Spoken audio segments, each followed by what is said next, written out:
ஸ்தோத்திரம். கர்த்தருடைய பரிசுத்த நாமத்திற்கு மகிமை உண்டாகட்டும். ஒன்று கூடி ஆராய்ச்சியில் எவ்வளோ சந்தோஷம் இல்லை, எவ்வளோ மகிழ்ச்சியான ஒரு தருணம். ஒரு வருஷம் இருக்குமா, இங்கே வந்து 1 இயர் இருக்கும்.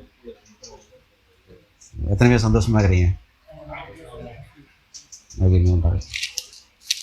இன்றைய தினத்தில் நான் பார்க்குறதான வேத வசனத்தினுடைய தலைப்பு சுகத்திற்கான தீர்க்க தரிசன ஸ்தோத்திரம். சுகத்திற்கான தீர்க்க தரிசன ஸ்தோத்திரம். புதுசாக தான் இருக்கும், ஆனால் கொஞ்சம் புரிஞ்சுக்கணும். விசுவாசமும் இதுவும் 2 சேமாக இருக்குன்னு வச்சுக்கோங்களேன். தீர்க்க தரிசன ஸ்தோத்திரம். ஸ்தோத்திரம்னா நமக்கு நன்றாகவே தெரியும் இல்லையா? ஸ்தோத்திரம்னா நாங்கள் ஸ்தோத்திரம், ஸ்தோத்திரம்னா ஸ்தோத்திரம்.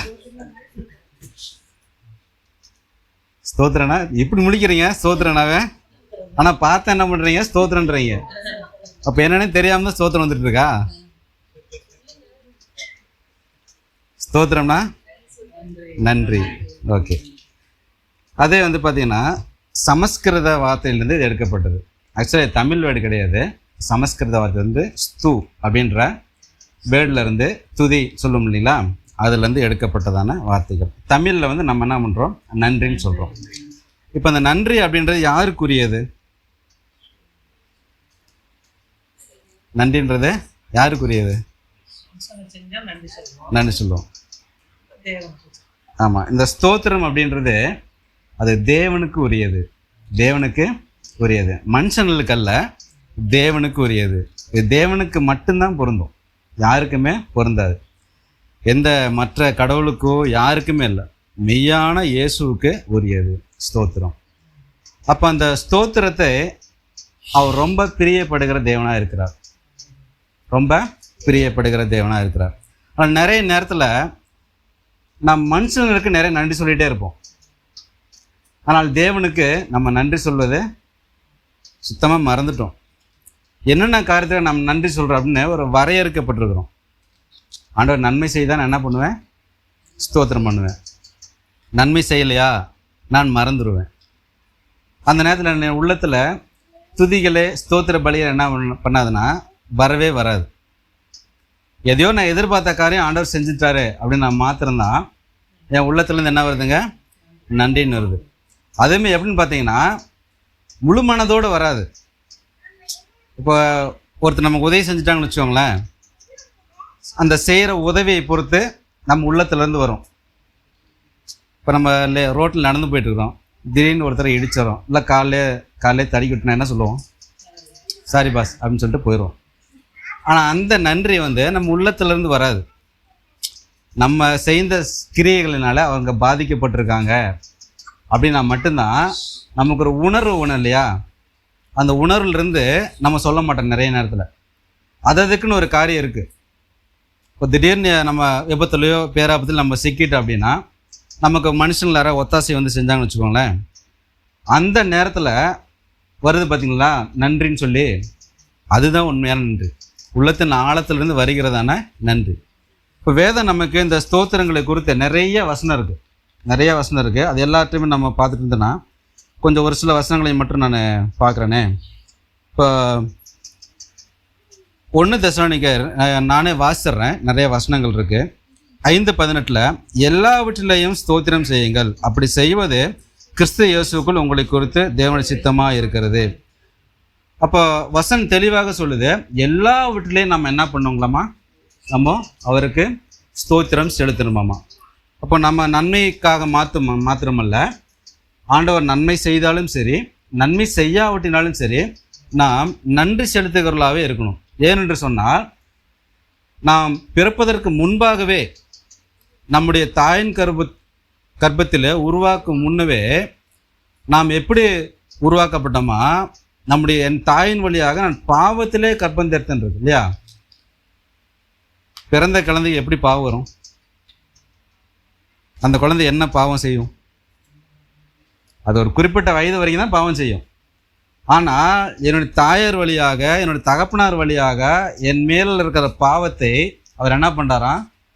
முன்பாக நான் பிறப்பதற்கு முன்பாகவே அவர் ரத்தத்தை சிந்தி அந்த பாவங்களுக்கு நிவர்த்தி கிருபாதார பலியாக என்ன பண்ணிட்டாரு? அவர் எனக்காக சிலுவையிலே ரத்தம் சிந்தினார். அதை நினைக்கும் பொழுது எல்லாமே வேற எந்த காரணமும் நமக்கு வேண்டியதில்லை. நன்றி சொல்வதற்கு, ஸ்தோத்திரம் பண்ணுவதற்கு வேறு எந்த காரியமே நமக்கு வேண்டியதில்லை. ஜீவனுள்ள நாள் மட்டும் நாம் நன்றி சொல்லுகிறவர்களாகவே இருக்க வேண்டும், ஸ்தோத்திரம் செய்கிறவர்களாகவே இருக்க வேண்டும். அதாவது தெளிவாக சொல்லுது இல்லையா, எல்லாவற்றிலையும் நம்ம ஒரு வேளை துக்கமாக இருந்தால் நம்ம சொல்ல மாட்டோம் இல்லையா, பலவீனமாக இருந்தால் சொல்ல மாட்டோம், ரொம்ப பாடுகளோடு இருந்தோம்னா சொல்லவே மாட்டோம். ஏன்னா நம்ம இருதயம் ஃபுல்லாக என்ன இருக்கும், ரொம்ப பாரமாகவே இருக்கும். ஒரு குறிப்பிட்ட பிரச்சனையை குறித்து நம்ம யோசிச்சுட்டு இருப்போம். கடன் பிரச்சனையா, அதே குறித்து கடன்காரன் வந்தாங்களா என்ன சொல்லுவாங்க, என்ன சத்தம் போடுவாங்க, என்ன வார்த்தைகள் சொல்லி பேசுவாங்க, அதே சிந்தனையே தான் இருக்கும். ஒரு ஆள் வியாதியோட பலவீனத்தோடு இருக்கிறோமா, அந்த வியாதியை நம்மளை போட்டு வதைக்கும். மருந்து மாத்திரை சாப்பிட முடியாத அளவுக்கு என்ன பண்ணோம், நமக்கு போட்டு வாட்டி வதைக்கும். அப்போ அந்த சூழ்நிலையில் நம்மளோட சிந்தை என்ன இருக்கும், அந்த வியாதியின் மேலேயே தான் இருக்கும். இல்லை யாராலும் நமக்கு தகாத வார்த்தைகள் சொல்லி திட்டாங்களா, அது நம்மளோட இறுதிக்குள்ளார போய் அது ரொம்ப ஒரு அடைபட்டு கிடக்கும். நம்மளோட இறுதியம் நம்ம ஃப்ரீயாகவே இருக்காது, ஒரு கடினமாக ஒரு பாரமாகவே இருக்கும். அந்த சூழலில் என்ன பண்ண முடியாது, ஸ்தோத்திரம் செய்யவே முடியாது. ஆனால் இங்கே வேத வசனம் தெளிவாக சொல்லுது, எல்லாவற்றிலேயும் எல்லா நேரத்திலும் எல்லா வேலைகளிலும் நீங்கள் என்ன பண்ணுங்களா, ஸ்தோத்திரம் செய்யணும். அப்போ இன்னும் ஒரு இடத்துல வசனம் சொல்லப்பட்டிருக்கு, ஸ்தோத்திர பலியிடுகிறவன் என்னை மகிமைப்படுத்துகிறாரம்மா, ஸ்தோத்திர பலியிடுகிறவன் என்னை மகிமைப்படுத்துகிறாரம்மா. அப்போது நம்முடைய ஸ்தோத்திரங்களிலே அவர் என்ன பண்ணுறாராம்மா, எப்படிப்பட்டவர் இருக்கிறாமா, மகிமைப்படுகிறாராம்மா. ஒரு சின்ன ஒரே ஒரு வேர்டு தானே, ஒரு சிறு வார்த்தை. அந்த வார்த்தையில் இப்போ மகிமைன்னு சொன்னால் உங்களுக்கு நல்லாவே தெரியும் இல்லையா. இப்போது உங்களுக்கு நம்ம எல்லாமே இந்து பேக்ரவுண்டு தான் வந்திருக்கிறோம் இல்லையா. அந்த விக்கிரக சிலைக்கு ரொம்ப அலங்காரப்படுத்துவாங்க, பார்த்தீங்கன்னா ரொம்ப அலங்காரப்படுத்துவாங்க, குளிப்பாட்டு விடுவாங்க, பால் அபிஷேகம், நெய் அபிஷேகம், எல்லா விதமான அபிஷேகங்களும் சேர்ந்து நல்லா விலை உயர்ந்த ஆடையெல்லாம் வாங்கி கொண்டு வந்து ரொம்ப அலங்காரம் பண்ணி என்ன பண்ணுவாங்க, தெருவா என்ன பண்ணுவாங்க, கூட்டி சொல்லுவாங்க. அவருடைய பார்வைக்கு அது எப்படிப்பட்டதாக இருக்குமா, மகிமை நிறைந்ததாக இருக்குமா. அப்போ அவர்களுக்கு பிரயாசப்படுறாங்க இல்லைங்களா, எவ்வளோ நேரங்கள் காலங்கள்லாம் செலவழித்து அதை நம்ம அலங்காரப்படுத்தி அதை அந்த மகிமை அந்த பார்க்கும்படியாக எவ்வளோ சிரமப்பட்டு செய்கிறாங்க இல்லையா. அதனால் அதை காட்டிலும் நாம் செலுத்துகிற ஸ்தோத்திரம் அப்படின்றதில் தேவன் என்ன பண்ணுறாராம், அதை காட்டிலும் பல மடங்கு மகிமைப்படுறாராம். நம்ம எவ்வளோ பாக்கியவான்களாக இருக்கிறோம் இல்லையா. ஆனால் நிறைய நேரத்தில் இந்த ஸ்தோத்திர பலிகள் நம்ம செலுத்துவது இல்லை. நம்ம பிரச்சனையை நம்முடைய பிரச்சனைகளே பார்த்து கொண்டே இருக்கிறோம். பிரச்சனைகளுக்கு மேலாக ஒருவர் இருக்கிறாரு, அதுக்கு தீர்வு கொடுக்குற ஒருத்தர் இருக்கிறார் அப்படின்றத நம்ம நிறைய நேரத்தில் என்ன பண்ணிடுறோம், மறந்தே போயிடுறோம். அதனால் நம்முடைய செலுத்த வேண்டிய பலிகளை நம்ம என்ன பண்ணுறதில்ல, செலுத்துகிற. எபிரேயர் 13:5 சொல்லப்பட்டிருக்கு, ஆகையால் அவருடைய நாமத்தை துதிக்கும் முதலின் கனியாகிய ஸ்தோத்திர பலியை அவர் மூலமாய், இயேசு கிறிஸ்து மூலமாய் எப்பொழுதும் செலுத்தக்கடுவோம், எப்பொழுதும் செலுத்தக்கடுவோம். இந்த ஸ்தோத்திரத்தை எதுக்கு நான் இவ்வளோ டீட்டெயிலாக சொல்கிறேன் அப்படின்னா, இதை நல்லா புரிஞ்சுக்கணும். ஸ்தோத்திரத்தினால எல்லாவற்றையும் நம்ம ஜெயம் கொள்ள முடியும். பிசாசு என்ன பண்ணுவான்னா, இந்த பலியை செலுத்துவதற்கு நான் அனுமதிக்க மாட்டான். நீங்கள் ஸ்தோத்திரம் பண்ணினீங்கன்னா நீங்கள் விடுதலை பெற்றுக்கொள்ளுவீங்க, நீங்கள் ஆசீர்வாதத்தை பெற்றுக்கொள்வீங்க. அதை தெரிந்து தான் நமக்குள்ளார குழப்பங்களையும் மனபாரங்களையும் உலக கவலைகளையும் வியாதிகளையும் பலவீனங்களையும் கொண்டு வந்து இந்த ஸ்தோத்திர பலியை முழு மனதோடு நம்ம செலுத்தாதபடிக்கு அநேக கவலைகள் என்ன பண்ணுறான், கொண்டு வந்து வைத்து கொண்டே இருக்கிறான். இப்போ நிறைய வேதத்தின் பாத்திர நிறைய பேர் இருக்கிறாங்க. வேதத்தில் இந்த ஸ்தோத்திரங்களை செலுத்தி அற்புதங்களை பெற்றுக்கொண்டு அவருடைய வாழ்க்கையில் நன்மைகளை பெற்றுக்கொண்டு நிறைய பாத்திரங்கள் இருக்கிறாங்க. ஒவ்வொருத்தரும் ஒவ்வொரு சூழ்நிலைகளில் ஸ்தோத்திர பலிகளை ஏறெடுத்திருக்காங்க, நன்றி பலிகள் எடுத்திருக்காங்க. அது எல்லாமே இப்போ நம்ம வேதத்தில் பார்த்த ஒரு 80-90% பார்த்திங்கன்னா தேவன் செய்த அற்புதங்களுக்கு அப்புறமேல் என்ன பண்ணுறாங்க, ஸ்தோத்திர பலிகளை செலுத்தி கொண்டே இருக்கிறாங்க. ஒரு சில இடங்கள் மட்டும்தான் அந்த நம்ம இப்போ ஹெட்லைன் சொன்னோம் இல்லைங்களா, சுகத்திற்கான ஸ்தோத்திரம் பண்ணாங்க இல்லைங்களா, தீர்க்க தரிசன ஸ்தோத்திரம் சொல்லணும் இல்லைங்களா. அந்த தீர்க்க தரிசனம் அப்படின்னாவே எதிர்பார்க்கறதுக்கு முன்பாக நம்ம ஒன்று நினச்சிட்டு இருப்போம். தீர்க்க தரிசனம் என்னங்க, ஆண்டவர் ஒரு வார்த்தையை கொடுப்பார், எப்போ நடக்க போகும், எப்போ நடக்கும். ஆனால் இப்போ என்ன சொல்லுவார் ஆண்டவர், அது நடக்க போகுது அப்படின்னு சொல்லுவார். ஸோ அதை விசுவாசத்தை நம்ம என்ன பண்ணுவோம், அந்த ஆசீர்வாதங்களை பெற்றுக்கொள்வோம். ஸோ அதுபோல் ஒரு சில இடங்களில் மட்டும்தான் அந்த மாதிரி ஸ்தோத்திரங்களை முன்பாக, அதாவது நம்ம அட்வான்ஸ் சொல்லுவோம் இல்லைங்களா, இப்போது நமக்கு ஒரு லேண்டே இருக்குன்னு வச்சுக்கோமே, அந்த லேண்டை வாங்குறது நான் ரொம்ப பிரயாசப்படுறேன். வெகு காலமாக நான் போராடிட்டு இருக்கிறேன். வாங்குறது கொஞ்சம் பணம் தான் இருக்குது. அந்த பணத்தை கொண்டு போய் முதல்ல அட்வான்ஸ் பண்ணிட்டேன் அப்படின்னா, புக் பண்ணிட்டேன் அப்படின்னா, அந்த லேண்டு யாருக்குமே கொடுக்க மாட்டாங்க. அந்த குறிப்பிட்ட டைமுக்குள்ளார நம்ம என்ன பண்ணுவோம், முழு பணத்தையும் செலுத்தி அதை நம்ம சுதந்திரத்துக்கொள்வோம். அப்போ இதே மாதிரி தான் நம்முடைய நன்மைகள், ஆசீர்வாதங்கள் எல்லாமே ஆண்டவர் தீர்க்க தரிசனமாக பெற்றுக்கொள்றது எப்படின்னு சொல்லிட்டு நமக்கு வழிவாசல்களை என்ன பண்ணுறாரு, சொல்லி கொடுக்குறாரு. இப்போ யாருமே சொல்ல மாட்டாங்கல்ல. இப்போ நிலம் நம்ம வாங்க போகிறோம் அப்படின்னா, நீ முழு பணத்தையும் கொடுப்பா, ஒரு வருஷம் கழிச்சு வாங்கிக்கோப்பா அப்படின்னு யாராவது கொடுக்குமா? அப்போ தேவன் சொல்கிறாரு, நீங்கள் என்ன பண்ணுங்க, அட்வான்ஸாக ஸ்தோத்திரம் பண்ணுங்க. அட்வான்ஸ் தான் கொஞ்சம் பிரச்சனை இல்லை. எப்படி நம்ம என்ன நடக்குதுன்னே தெரியாது, எப்படி நம்ம ஸ்தோத்திரம் பண்ணுறது? எப்பயோ வியாதி வரும், எப்பயோ பலவீனம் வரும், எப்பயோ கடன் பிரச்சனை மாறும், அதுக்காக இப்போவே நான் ஸ்தோத்திரம் பண்ணுறதா? அப்போ தேவன் தெளிவாக சொல்கிறாரு, எல்லா நேரத்துலையும் என்ன பண்ணுங்க, ஸ்தோத்திரம் பண்ணி கொண்டே இருங்க. அந்த ஸ்தோத்திரம் அப்படின்னு சொல்கிறோம் இல்லைங்களா, அது ஒரு பலி. அது ஒரு பலி. தேவன் விருப்பமுள்ளவராக இருக்காருன்னு சொல்லிங்களா, தேவன் பலியின் மேல் ரொம்ப பிரியமுள்ளவர். இப்போ பழைய ஏற்பாட்டின் காலத்தை ஃபுல்லாக பலியே தான் இருக்கும், பலியை பற்றியே தான் இருக்கும். வாசித்தா எங்கெங்கேயோ போகும், நமக்கு சுத்தமாக புரியவே புரியாது. சர்வாங்க தகனம் பலிம்பாங்க, சமாதான பலிம்பாங்க, பாவ நிவர்த்தி பலிம்பாங்க, குடலை எடுத்து போட்டாம்பாங்க, நெருவை வேச்சம்பாங்க, என்னென்னமோ இது வந்துக்கிட்டே இருக்கும்.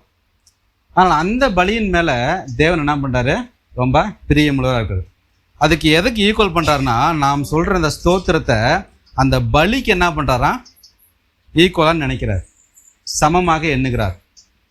நம்ம பலி செலுத்தணும்னா அவ்வளோ சீக்கிரமாக நம்ம செலுத்த முடியாது. எத்தனை பேர் ஆடு வெட்டிக்கிறீங்க?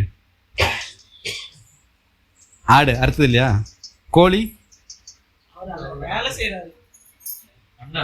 நீங்க கோழிகளில் வெட்டலாம் கேட்கல நானு. நீங்க ஆடு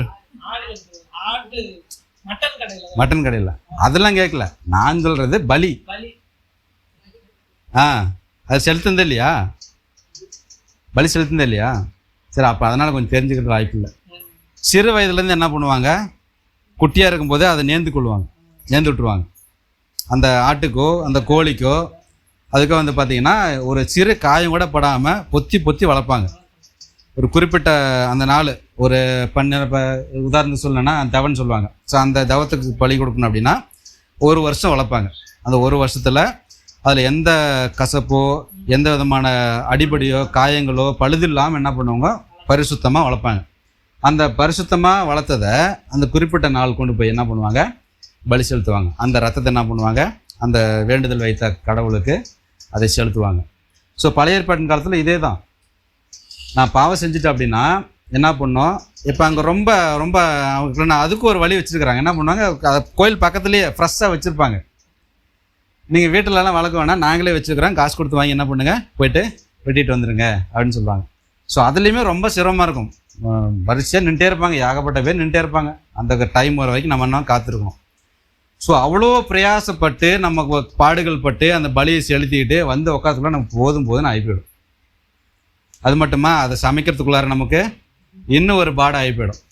அப்போல்லாம் சமைக்கவே முடியாது, அப்படியே வச்சுட்டு போயிட வேண்டித்தான். அது யாருக்குரியது, ஆசாரியர்களுக்குரியது, அவங்க சாப்பிட்டுக்குவாங்க. இப்போ என்ன பண்ணுறான், நம்மளே வெட்டிட்டு நம்மளே சாப்பிட்டுக்க வேண்டியதான். இதுவும் பலின்றாங்க. ஸோ அந்த பலியில் அவ்வளோ கடினமான சூழ்நிலைகள் நம்ம என்ன பண்ணோம், அனுபவிக்கிறோம். அதனால் ஆண்டவர் நமக்கு ரொம்ப சுலபமாக என்ன பண்ணிட்டாரு, கொடுத்துட்டார். அந்த பலிக்கு ஈக்குவலாக ஸ்தோத்திரம். அது எப்படி நம்ம செலுத்தணும்னா, சும்மா ஏனதெல்லாம் செலுத்த விடாதாமா, ரொம்ப மன நிறைவோட. அந்த உணர்வு எப்போ வரும்னா, ஆண்டவர் எனக்காக செய்த நன்மைகள் நான் நினைத்து பார்க்கும் பொழுது, அது எப்பொழுதும் எல்லா சூழ்நிலைகளுமே, கண்ணீர்னாகட்டும் சரி, கண்ணீர் பாதையில் இருந்தாலும் சரி, எனக்கு கடினமான சூழ்நிலை இருந்தாலும் சரி, எந்த பாரங்களும் என்னோடய இதயத்தை அழுத்தினாலுமே நான் அதெல்லாம் ஒரு ஓரமாக ஒதுக்கி வச்சுட்டு என் தேவனுக்கு நான் என்ன பண்ணணும், நான் பலிகளை நான் செலுத்தணும். அப்போ தீர்க்க தரிசனமாக நம் ஸ்தோத்திரங்களை என்ன பண்ணணும், முன்கூட்டியே நம்ம ஆசீர்வாதங்களை பெற்றுக்கொள்வதற்கு இது ஒரு ஈஸியான வழி. செய்தே ஆகினதில் அவர் மறுக்கவே முடியாது. ஏன்னு சொல்லுங்களேன், ஆண்டவர் இந்த முன்கூட்டியே நம்ம செய்கிற ஸ்தோத்திரத்தில் அவர் மறுக்கவே மாட்டார். என்ன காரணம்னு சொல்லுங்க. நம்ம புக் பண்ணிட்டோம், ஆமாம், திருப்பிலாம் கொடுக்க முடியாது. நீங்கள் வாங்குவீங்களா திருப்பி? நீங்கள் பிரயாசப்பட்டுட்டீங்க, கொடுத்த இல்லைன்னா கேஸ் போட்டுற மாட்டீங்க. நீங்கள் வட்டி முதல்ல சேர்த்து கொடுறேன்னு சொல்லிட மாட்டீங்க. அதுபோல தான் ஆண்டவரால் அந்த நன்மையை மறுக்கவே முடியாது. என் பிள்ளை நம்பிக்கையோட விசுவாசத்தோடு அவர் செய்வார் என்று சொல்லி என்கிட்ட முறையிட்டதுனால, எனக்கு பலி செலுத்ததுனால, அந்த பலியில் அவர் மகிமைப்பட்டதுனால அந்த நன்மையை அவர் என்ன பண்ண மாட்டார்? மறுக்கவே மாட்டார். அது என்ன பிரச்சனை வேணாலும் இருக்கலாம், வியாதியாக இருக்கலாம், கடன் பிரச்சனையாக இருக்கலாம், அக்கம் பக்கத்தில் பிரச்சனையாக இருக்கலாம், எதுவாக இருந்தாலும் சரி, அவரால் என்ன பண்ண முடியாது? மறுக்கவே முடியாது. இப்போ உதாரணத்துக்கு நம்ம யாரை எடுத்துக்கணும்னா, இயேசுவை நம்ம முன்மாதிரியே வச்சுக்கணும். அவர் என்ன பண்ணார்? நமக்கெல்லாம் யாருங்க முன்மாதிரி? இயேசு தான் முன்மாதிரி. இப்போ அழகாக அவருடைய வார்த்தை சொல்லுது. நம்ம வசனம் படித்தா லேட் ஆகிடும். 2 சம்பவங்கள் நான் சொல்கிறேன். ஜனங்கள் இப்படி திரளான ஜனங்கள் என்ன பண்ணுறாங்க? ஒரு 3 நாளாக இயேசுடைய வார்த்தைகளை கேட்குறாங்க, உபதேசத்தை கேட்குறாங்க. இயேசு பேசினா எப்படி இருக்குங்க? ஆனால் நம்ம பேசினா கொஞ்ச நேரம் கூட உட்கார மாட்டோம். 3 நாளாங்க, யோசிச்சு பாருங்க. 3 நாள் எப்படி பேசியிருப்பார் அவர்? ஒரு சோர்வடையாமல். ஒரு 1 மணி நேரம் போயிடுச்சுன்னா நம்ம என்ன பண்ணுறோம்? ரொம்ப டயர்டாகிடுது. பல்வேறு பல வேலைகளை செய்து ரொம்ப டயர்டான மாதிரி என்ன ஆகிறோம்? வாட்சியை திரும்பி பார்த்துட்டே இருப்போம். அப்புறம் 3 நாள் என்ன பண்ணுறாங்க? ஜனங்கள் உட்காந்து அவர் பேசுகிற உபதேசத்தை கேட்குறாங்க. ஆனால் அந்த ஜனங்களுக்கு ஒன்று கண்டு கொண்டாங்க. என்னன்னு பார்த்தீங்கன்னா, இயேசுனுடைய வாயிலிருந்து புறப்படுற வார்த்தையில் வல்லமை உண்டு, ஜீவன் உண்டு. அவரிடத்துல புறப்படுற வார்த்தையில் அதிகாரம் உண்டு. அவர் வியாதியை பார்த்து சுகமாயின்னு சொன்னால் சுகமாயிடும். அதை கண்டு கொண்டதுனால தான் 3 நாளாக உட்கார்றாங்க. நம்முடைய ஆண்டவர் இரக்கமுள்ளவர் இல்லையா? அவர் வெறுமையாக யாரையுமே அனுப்புகிற தேவன் அல்ல. தம்மிடத்தில் வருகிற ஒருவரையும் அவர் என்ன பண்ணுறது இல்லைன்னா வெறுமையாக அனுப்பவே மாட்டார். ஆசீர்வதித்து நல்லா நிறைவாக என்ன பண்ணுவார்? அவர் அனுப்புவார். அப்படி தான் அந்த ஜனங்கள் ஒரு 5000 பேர்த்துக்கு மேலே அந்த ஜனங்கள் இருக்கிறப்போ வனாந்திரமான இடம், அங்கே போய் சமைக்கவோ எந்த எக்யூப்மெண்ட்டுமே எடுத்துகிட்டே போகல. நெருப்போ இல்லை சமைக்கிறதுக்கு உண்டான அரிசியோ பருப்போ எதுவுமே எடுத்துகிட்டே போகல. என்ன பண்ணிட்டாங்க? தைரியமாக போயிட்டாங்க. ஆனால் இயேசுவுக்கு ரொம்ப இரக்கமாக இந்த ஜனங்கள் என்ன பண்ணுறாங்க? 3 நாளாக வசனத்தை கேட்டாங்க, இந்த வார்த்தையிலே கேட்டாங்க. அவருக்குன்னா ரொம்ப பசியாக இருந்திருப்பாங்க. ஆகாரம் என்ன பண்ணணும்? ஒழுங்கு செய்யணும். அப்போ சீசல் இடத்துல கூப்பிட்டு கேட்கும்போது அங்கே 5 அப்பமும் 2 மீனும் கொண்டு கொடுக்குறாங்க. அதை எடுத்த உடனே முதல்ல செய்கிற காரியம் என்ன பண்ணுறாருங்க? ஸ்தோத்திரம் பண்ணுகிறார். யோவானில் இருக்குது, அதை வாசிச்சிடலாமா?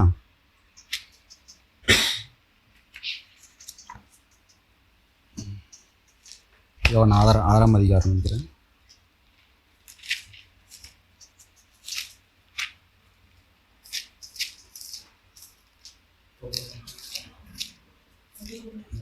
யோவான் 11. இயேசு அந்த அப்பங்களை எடுத்து ஸ்தோத்திரம் பண்ணி சீசர்கள் இடத்தில் கொடுத்தார். சீசர்கள் பந்தியிருந்தவர்களுக்கு கொடுத்தார்கள். அப்படியே மீன்களையும் அவர் எடுத்து அவர்களுக்கு வேண்டிய மட்டும் கொடுத்தார். அவர் செய்கிற ஒரு காரியம் என்னங்க? ஸ்தோத்திரம். ஏன் அவர் ஸ்தோத்திரம் பண்ணணும்? ஏன் அவர் ஸ்தோத்திரம் பண்ணணும்? எப்படிதான் கொடுத்துருக்கலாம்ல. அவர் தான் சர்வ வல்லவர், அவர் தான் கடவுள். ஏன் ஸ்தோத்திரம் பண்ணோம்? வந்தவர் மனிதனாக இப்போ இருக்கிறார். என்ன பண்ணுறாரு? அவர் மனிதனாக இருக்கிறார், நமக்கு கற்றுக் கொடுக்கிறார். முதல்ல என்ன பண்ணோம்? ஸ்தோத்திரம் பண்ணணும். ஆனால் இதுவும் தீர்க்க தரிசன ஆகாரம். தீர்க்க தரிசன ஆகாரம். 2 மீன் 5 அப்பம் இத்தனை ஜனங்களுக்கு எப்படி வரும்? எங்கிருந்து வரும்? இல்லை, இயேசுவுக்கு நன்றாகவே தெரியும் பிதாவாகி தேவனால் செய்ய முடியாத ஒரு காரியமே இல்லை. அப்போ இயேசு எப்போ அவரை நோக்கி பார்த்து ஸ்தோத்திரம் சொன்னாலுமே அவர் என்ன பண்ணுவார்? குமாரனுடைய நாமத்தின் மகிமைக்காக, அவருடைய பேரின் பிரஸ்தாபித்திற்காக என்ன வேணாலும் அவர் செய்ய ரெடியாக இருக்கார் இல்லையா? என்ன வேணாலும் அவர் செய்வார்.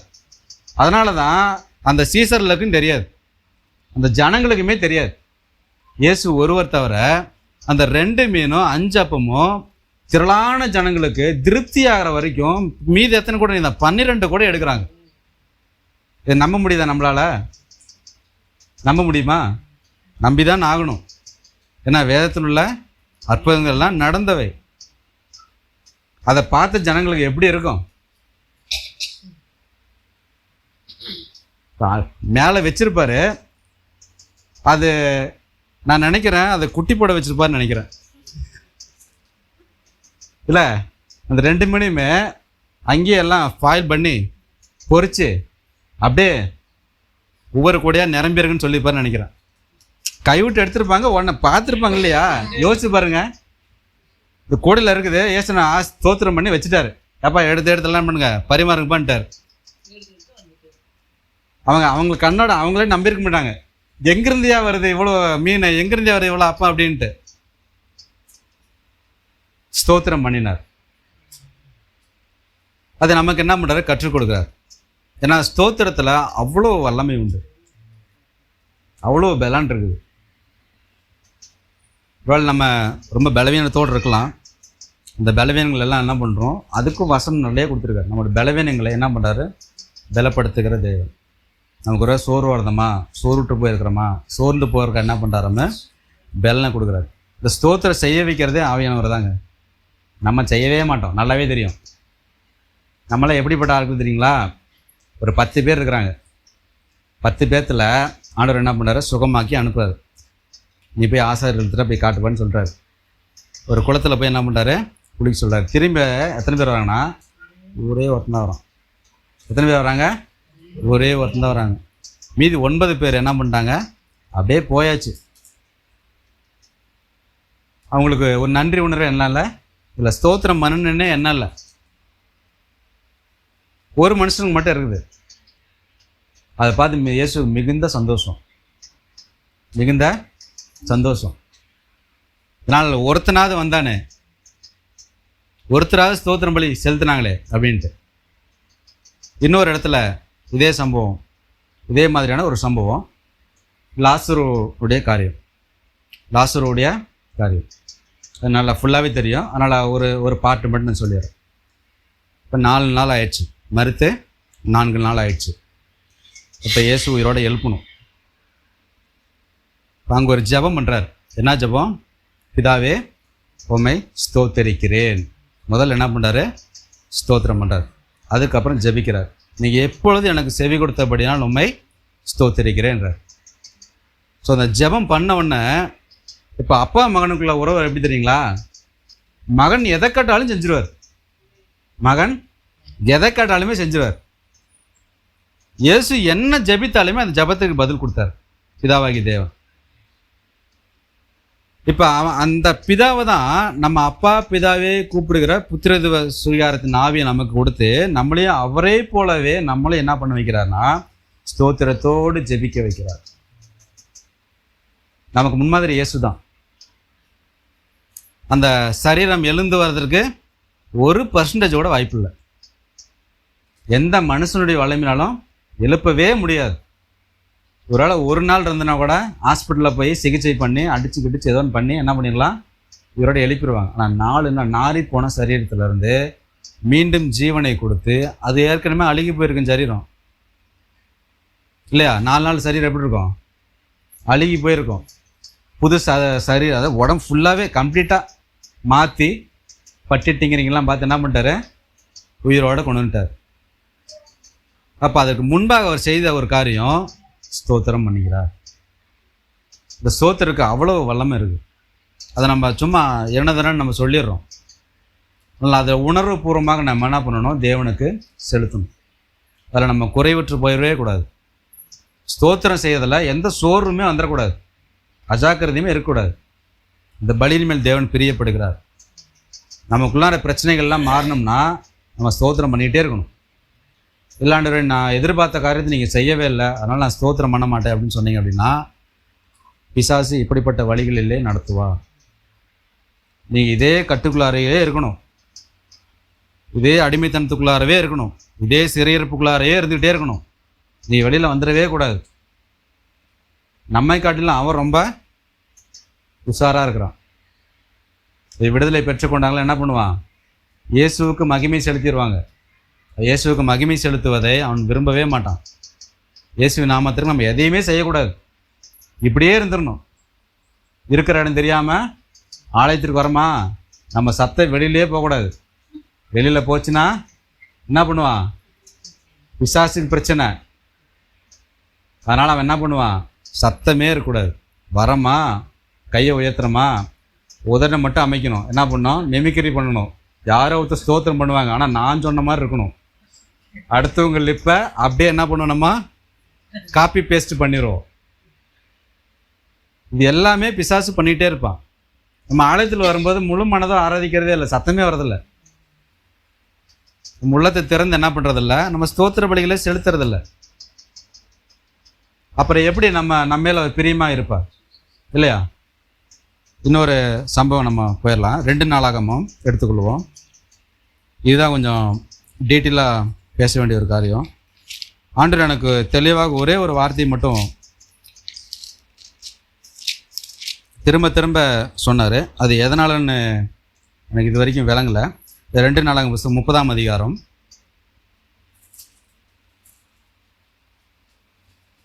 5ஆம் வசனம்.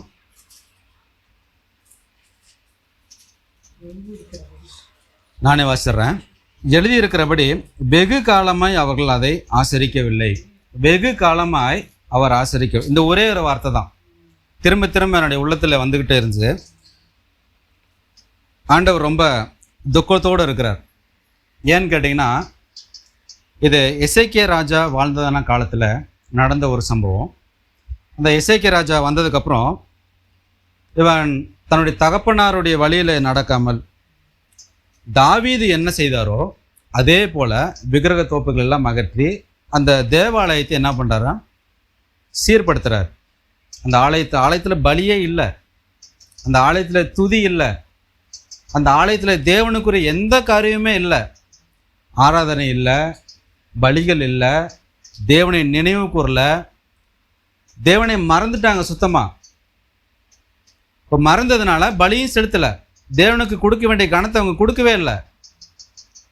அதனால் எசேக்கியா ராஜா வந்ததுக்கப்புறம் அதை செப்பனிடுறார். பலிபீடத்தை என்ன பண்ணுறாரு, செப்பனிடுறாரு. இப்போ தாவீது நியமித்த அதே ஆரோனுடைய ஆசாரியர்கள், அவனுடைய சந்ததியார், அந்த ஆசாரிகளை வைத்து எல்லாமே சீர்படுத்தி திரும்ப பலியிட்டு தேவனுக்குரிய கணத்தையும் மகிமையும் எல்லாத்தையும் செலுத்தி பாட்டெல்லாம் பாடி தம்புரோடு வீணையோடு எல்லாமே அவர் துதி பலிகள் எல்லாமே செலுத்தி அவருக்கு கொடுக்க வேண்டிய கணத்தை கொடுத்துட்டாங்க. இப்போ நிறைய பலிகள் என்ன பெருக அந்த முன்னாடி வசனத்தில் போடப்பட்டிருக்கு, அவர் பரிசுத்தம் பண்ணிக்கொள்ள ரொம்ப வாஞ்சியாக இருந்தாங்க போடப்பட்டிருக்கு. 29ஆவது வசனம் பாருங்கள். 29ஆவது அதிகாரம் 34ஆவது வசனம்.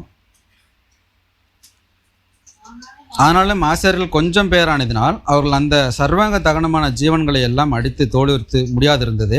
அதனாலே அந்த வேலை தீருமட்டாக மற்ற ஆசாரியர் தங்கள் பரிசுத்தம் பண்ண மட்டாகவும் அவர்கள் சகோதரராக லேவியர் அவர்களுக்கு உதவி செய்தார்கள். தங்களை பரிசுத்தம் பண்ணிக்கொள்ள லேவியர் ஆசாரியரை பார்க்கிறோம் மன உற்சாகமாக இருந்தார்களாமா. இப்போ பலிகள் என்ன ஆயிடுச்சுன்னா அதிகமாக செலுத்த வேண்டியது ஆயிடுச்சு. அதனால் அந்த பலியை செலுத்துறது ஆசாரியர் தான், வேறு யாரும் செலுத்த முடியாது. ஆள் பற்றாக்குறை ஆயிடுச்சு. அதுக்கு நியமிக்கிறாங்கன்னு தெரிஞ்ச உடனேயே மன உற்சாகமாக இருந்தாங்களாம். எதுக்கு? தங்களை பரிசுத்தம் பண்ணிக்கொள்ள உற்சாகமாக இருந்தாங்களாம். அதுக்கு பின்பாக தான் நம்ம வாசித்தோம். என்ன வசனம் வாசித்தங்க?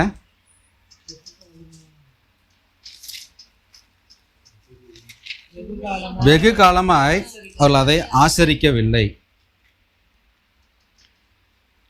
இப்போ தேவனுடைய வார்த்தை வெகு காலமே ஆசரிக்கவில்லைன்னு சொன்னவங்களே, வெகு காலமாக என்னிடத்துல ஸ்தோத்திரங்கள் பெருகலை, வெகு காலமாக என் இருதயத்தில் ஆராதனை இல்லை, வெகு காலமாக என் உள்ளத்தில் ஜெபம் இல்லை, என் உள்ளத்தில் தேவனுக்கு பயப்படுற பயம் இல்லை, தேவனுக்கு கொடுக்க வேண்டிய கனம் இல்லை. வெகு நாட்களாக நான் ஜெபிக்கிறத மறந்துட்டேன், வெகு காலமாக நான் ஆராதிக்க மறந்துட்டேன், வெகு காலமாக நான் தேவனுக்கு கொடுக்க வேண்டிய கனத்தை மறந்து போயிட்டேன். அதனால் தேவன் துக்கப்படுகிறார். நான் செலுத்த வேண்டிய கனத்தையும் மகிமையை நான் என்ன பண்ணல, தேவனுக்கு நான் செலுத்தலை. ஸ்தோத்திர பலி நான் ஏறெடுக்கலை. குடும்பத்தில் 4 பேர் இருந்தாங்கன்னா ஒருத்தர் துதி பலிகளே ஏறெடுப்பாங்க, மீதி 3 பேர் என்ன பண்ணுவாங்க? ஏறெடுக்க மாட்டாங்க. ஒருத்தர் ஜெபிக்கிறவர்களாக இருப்பாங்க, மற்ற 3 பேர் என்ன பண்ண மாட்டாங்க? ஜெபிக்க மாட்டாங்க. அப்போ ஒரு குடும்பத்துக்குள்ளாக இந்த துதியோ ஸ்தோத்திரமோ ஆராதனையோ தேவனுக்கு கொடுக்க வேண்டிய மகிமையோ கொடுக்காத பட்சத்தில் நம்ம என்னதான் தீர்க்க தரிசன ஸ்தோத்திரங்கள் நம்ம செலுத்தினாலுமே அவர் நிச்சயமாக அவர் என்ன பண்ண மாட்டார்? பதில் கொடுக்க மாட்டார். இந்த ஆலயத்தில் வெகு காலமாய் ஆராதனை இல்லாததுனால நம்முடைய இருதயம் கடினமாயிடுச்சு. மறுபடியும் சதையான இருதயமாக மாற்றினான தேவன் திரும்பவும் கல்லான இருதயமாக நம்ம என்ன பண்ண மாற்றிட்டோம். அதனால் ஒரு உணர்வு இல்லாமல் போயிடுச்சு. தேவனுக்கு நம்ம கொடுக்க வேண்டிய மகிமை என்ன பண்ணல? நம்ம கொடுக்கல. ஆண்டவர் நம்மை சுகப்படுத்தணும்னு விரும்புகிறாரு, அதற்கு ஒரு வழிவாசலை ஏற்படுத்தி கொடுக்குறாரு. நான் ஸ்தோத்திரத்தில் பிரியப்படுகிறேன், நீங்கள் ஸ்தோத்திரம் பண்ணுங்க, உங்கள் பிரச்சனைகளை நான் விடுவிக்கிறேன் அப்படின்னு சொல்கிறாரு. அந்த ஸ்தோத்திர பலியில் உங்களோட முழு மனதோடு நீங்கள் என்ன பண்ணல? செலுத்தலை. அதை செலுத்தணுன்னு ஆண்டவர் விரும்புகிறார். ஒரு நீண்ட வருடங்களாக, நீண்ட நாட்களாக, ஒரு வருடக்கணக்கில் இருக்கலாம், மாத கணக்கில் இருக்கலாம், ஜபம் இல்லை, ஆராதனை இல்லை, தேவனுக்கு பயப்படுற பயம் சுத்தமாக இல்லை. இது எல்லாம் இல்லைனாவே ஆட்டோமேட்டிக்காக பாவம் நமக்குள்ளார வந்துடும். பாவம் நமக்குள்ளார வந்துச்சுன்னா ஆட்டோமேட்டிக்காக ஒன்றுனா ரிப்பீட்டடாக. இப்போ நம்மளோட சரீரத்தில் சுகர் எப்படி வந்துச்சுன்னா ஒன்று ஒன்றா கொண்டு வருமோ? சுகர் வந்துச்சுன்னா வருங்க, ஆட்டோமேட்டிக்காக பிபி வந்துடும். பிபி வந்துச்சுன்னா ஆட்டோமேட்டிக்காக என்ன ஆகும்? சரீரத்தின் ஒவ்வொரு பாகங்களாக செயலிழந்து போயிட்டே இருக்கும். அது நமக்கு தெரியவே தெரியாது. ஒரு நாள் ஹாஸ்பிட்டலில் போய் அட்மிட் ஆகிற கண்டிஷன் வந்தால் தான் அப்போ யோசித்து பார்ப்போம், இந்த வியாதி எதனால் வந்துச்சு, ஏன் நம்ம கவனிக்காமல் விட்டுட்டோம், ஏன் சிகிச்சை எடுக்காமல் போயிட்டோம் அப்படின்னு சொல்லி. இந்த ஆலயம் கெட்டு போவதற்கு முன்பாக இதை நம்ம செப்பனிட்டு தேவனுக்கு பலி செலுத்தி தேவன் வாசம் பண்ணுகிற வாசஸ்தலமாக நம்மை மாற்றிக்கொள்ளுவதிலே அவர் ரொம்ப பிரியமாக இருக்கிறதுனால தேவன் பேசுகிறார். நம்முடைய இருதயத்தை நாம் செப்பனிட வேண்டியது அவசியம். வெகு நாட்களாக இல்லாத ஆராதனையை இனி வரும் நாட்களிலே ஆராதிப்போம். தேவனுக்கு ஸ்தோத்திரங்களை ஏறெடுப்போம். அவருக்கு பிரியமான ஜெபங்களை ஏறெடுப்போம். அநேருக்கு முன்பாக நம்ம சாட்சியாக இருப்போம். தேவனுடைய நாமத்திற்கு மகிமையான வாழ்க்கையாக நம்முடைய வாழ்க்கையை மாற்றிக்கொள்ளுவோம். தேவன் நம்மை ஆசீர்வதிப்பார். ஜெபிப்போம்.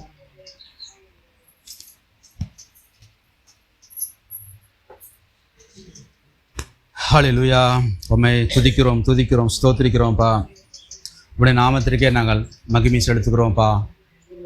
உயரவும் உன்னதவுமான தேவனே, இந்த வேலையை நாங்கள் நோக்கி பார்க்கிறோம்ப்பா. அவர்கள் நோக்கி பார்த்து அவர்கள் முகங்கள் பிரகாசித்து அது முகங்கள் வெட்கப்படுவதில்லை என்று நாங்கள் வாசிக்கிறோம். உம்மை நோக்கி பார்க்கிற யாவரையும் நீர் பிரகாசிக்கிற தேவனாக இருக்கிறீங்கப்பா. இருளில் நடந்திருந்த ஜனங்கள் பெரிய வெளிச்சத்தை கண்டது போல நாங்கள் இருளிலே நடந்து கொண்டிருந்தோம்ப்பா. இருளிலே நடந்து கொண்டிருக்கிற எங்களுடைய வாழ்க்கையில் அநேக பிரச்சனைகள், அநேக போராட்டங்கள், அநேக கடினமான பாதைகள், என்னுடைய இருதயம் பாரத்தினாலும் சஞ்சலத்தினாலும் தவிப்பினாலும் வியாதியினாலும் பலவீனத்தினால் நிறைந்திருந்த வேளையிலே தேவனுடைய வெளிச்சம் எங்கள் மீது பிரகாசிக்க பண்ணினீங்க. உங்களுடைய சொந்த பிள்ளைகளாக எங்களை மாற்றி இம்மட்டுமாக உங்களுடைய நீதியின் வலது கருத்தினால் எங்களை தாங்கி வழி நடத்தி கொண்டு வந்தீங்களே, அதற்காக நன்றி செலுத்துகிறோம்ப்பா. வெகு நாட்களாக இந்த ஆலயம் ஆண்டவரே செப்பனிடப்படாமல், பலிகள் செலுத்தப்படாமல், உமக்கு மகிமை செலுத்தப்படாமல், உமக்கு உகந்த வாசனையான தூப வர்க்கங்களை நாங்கள் செலுத்தாமல் ஆண்டவருடைய கிடப்பிலே நாங்கள் போட்டுவிட்டோம்ப்பா. இந்த ஆலயம் ஆண்டவருடைய தீட்டுகளாலும் அருவறுப்புகளாலும் அநேக விதமான கசப்புகளினால் நிறைந்ததாக காணப்படுகிறதப்பா. இந்த ஆலயத்தில் நீங்கள் நிச்சயமாக வாசம் பண்ண முடியாது. எங்களுடைய இருதயத்தை பரிசுத்தமாக்க நீங்கள் உதவி செய்ய வேணும்னு நாங்கள் செபிக்கிறோம்ப்பா.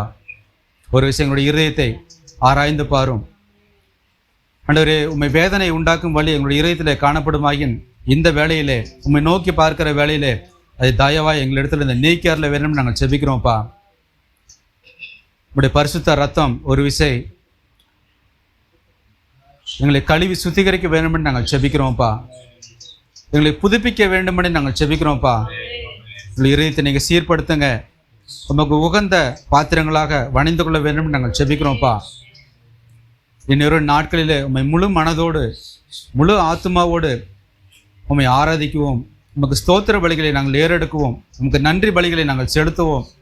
கர்த்தருடைய ஆவியான எங்களுக்கு உதவி செய்வேன்னு நாங்கள் செபிக்கிறோம்ப்பா. இப்படி வியாதியின் மத்தியிலே, இப்படி பலவீனத்தின் மத்தியிலே எங்களுக்கு இருக்கிறதான பாரமான சூழ்நிலை எல்லாவற்றிலும் நாங்கள் உண்மை மறவாதபடிக்கு அதை நினைவு கூர்ந்து, என் தேவன் இது எல்லாவற்றிலிருந்து விடுதலையாக்க நீங்கள் போதுமானவராக இருக்கிறீங்க, உம்மாலே செய்ய முடியாத ஒரு அதிசயமான காரியங்களும் இல்லை என்று சொல்லி ஸ்தோத்திரத்தோடு கூடிய ஜபத்திலே நாங்கள் உங்களுக்கு தெரியப்படுத்துவோம். அதிலிருந்து நாங்கள் விடுதலை பெற்றுக்கொள்ளவும், அந்த சிறையிருப்பை நாங்கள் மாற்றிக்கொள்ளவும் தேவ ஆவியான எங்களுக்கு உதவி வேணும்னு நாங்கள் செபிக்கிறோம்ப்பா. இது வல்லமில்லக்காரம் எங்களோடு கூட எப்பொழுதும் இணைந்திருக்க வேணும்னு நாங்கள் செபிக்கிறோம்ப்பா. உலகத்தில் அநேருக்கு முன்பாக நாங்கள் சாட்சியுள்ள பிள்ளையால் நிற்கவும், அநேருக்கு முன்பாக எங்கள் தலை உயர்த்தப்படவும் தேவ ஆவியான எங்கள் நல்வழியில் நீங்கள் நடத்த வேணும் நாங்கள் செபிக்கிறோம்ப்பா. இப்படி வசனத்திற்கு நாங்கள் கீழ்ப்படிந்த வாழ்க்கையை நாங்கள் வாழ்வதற்கு எங்களுக்கு உதவி செய்ய வேணும்னு செபிக்கிறோம்ப்பா. ஒரு உணர்வுள்ள இருதயத்தை நீங்கள் அருளை செய்ய வேணும்னு செபிக்கிறோம்ப்பா. உணர்வுள்ள இருதயம் உண்டா என்று சொல்லி தேவன் பரலோகத்திலிருந்து பார்க்கிற நாங்கள் வாசிக்கிறோமே. ஒரு உணர்வுள்ள இருதயம் இந்த கடினமான இருதயத்தில் நீக்கப்பட வேணும்னு செபிக்கிறோம்ப்பா. கல்லான இருதயம் எல்லாவற்றும் நீக்கப்பட வேணும்னு செபிக்கிறோம்ப்பா. ஜபிக்க முடியாதபடி காணப்படுகிற எல்லா நிர்விசாரங்களும் இயேசுவின் நாமத்தினாலே மாற வேண்டும் நாங்கள் செபிக்கிறோம்ப்பா. இந்த இடத்துல ஆண்டவரே துதி ஸ்தோத்திர பலிகளை ஏறெடுப்பதற்கு, தேவ பிரசனம் தங்கியிருப்பதற்கு நீங்கள் உதவி செய்வேன்னு செபிக்கிறோம்ப்பா. எல்லா தீட்டான அருவறுப்பான பாலான எல்லா விதமான நுகங்களையும் இயேசுவின் நாமத்தினாலே இந்த குடும்பத்திட்டு வெளியேற்ற வேண்டும் நான் செபிக்கிறோம்ப்பா. கர்த்தருக்கு பயப்படுகிற பயத்தை உள்ளத்தில் நீங்கள் ஊற்ற வேண்டும் செபிக்கிறோம்ப்பா. கர்த்தருக்கு பயப்படுதலே ஞானத்தின் ஆரம்பம் நாங்கள் வாசிக்கிறோமே. கர்த்தருக்கு பயந்து அவருடைய வழிகளே ஆண்டவரே கைக்குள்ள நீங்கள் உதவி செய்ய வேண்டும் செபிக்கிறோம்ப்பா. அவருடைய வழிகள் கர்த்தருக்கு பிரியமாக இருந்தால் சத்துருக்குள் சமாதானமாக நாங்கள் வாசிக்கிறோமே. ஆண்டவரே எங்களுடைய வழிகள் கர்த்தருக்கு பிரியமாக இருக்க நீங்கள் உதவி செய்ய வேண்டும் செபிக்கிறோம்ப்பா. இப்படி பேச்சில், சிந்தனையில், யோசனையில், கிரியைகளில் தேவனை மகிமைப்படுத்த நீங்கள் உதவி செய்ய வேண்டும் செபிக்கிறோம்ப்பா. ஸ்தோத்திர பலியிடுகளை மகிமைப்படுத்த நாங்கள் வாசித்தோமே. உண்மை மகிமைப்படுத்துகிற வாழ்க்கையை நாங்கள் வாசிக்க ஆண்டவர் வாழ்வதற்கு நீங்கள் உதவி செய்ய வேண்டும் செபிக்கிறோம்ப்பா. இப்படி ஆவியாத்மா சரீரத்தை ஆண்டவரே உகந்த வாசனையாக, ஆண்டவரே குற்ற நிவாரண பலியாக நாங்கள் செலுத்துவதற்கு எங்களை தகுதிப்படுத்த வேண்டும் செபிக்கிறோம்ப்பா. உச்சம் தலை முதல் உள்ளங்கால் வளர்ந்த ரத்தத்தினாலே ஒரு விஷயம் களி சுத்திகரித்து ஆண்டவரே உமக்கு ஆண்டவரே பிடித்த பிள்ளையாக நாங்கள் ஜீவிக்க நீங்கள் உதவி செய்யணும்னு செபிக்கிறோம்ப்பா. வளமில்ல கரங்களுக்குள்ளாக உங்களை ஒவ்வொரு தாழ்த்தி நாங்கள் ஒப்பு கொடுத்து நாங்கள் செபிக்கிறோம்ப்பா. தேவ பிரசன்னத்தினாலே காத்துக்கொள்ள செபிக்கிறோம். போகிற வருகிற வழியில் எல்லாவற்றிலும் தேவனுடைய கரம் கூடவே இருந்து பாதுகாத்துக்கொள்ள செபிக்கிறோம்ப்பா. இந்த ஸ்தோத்திர வழியில் நாங்கள் ஏறெடுத்த சகல ஆசீர்வாதங்களையும் நன்மைகளையும் ஆரோக்கியத்தையும் இந்த சுகத்தையும் நாங்கள் பெற்றுக்கொள்ள நீங்கள் உதவி செய்ய வேணும்னு நாங்கள் செபிக்கிறோம்ப்பா. நீங்கள் கற்றுக்கொண்ட அந்த வார்த்தையில் நான் கீழ்ப்படிந்து நடக்க நீங்கள் உதவி செய்ய வேணும்னு செபிக்கிறோம். கீழ்ப்படுதல இதயத்தை நீங்கள் கொடுத்து எங்களை வழிநடத்த வேணும்னு செபிக்கிறோம்ப்பா. தொடர்ந்து ஆளுகை செய்யுங்க, வழி நடத்துங்க.